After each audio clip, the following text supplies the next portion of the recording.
So we are done with the Hilux. We're going to check if the systems are go, and the radio is already on. That's our system go. The cooling system are working perfectly. So let me start the car. Let me start the engine. Boom. Everything done. Everything gone. Everything now working according to the manufacturers.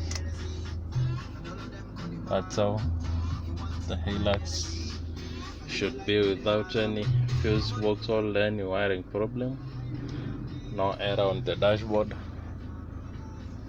Nothing.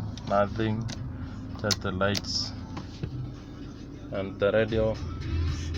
And now enjoy some music. Thank you and good day.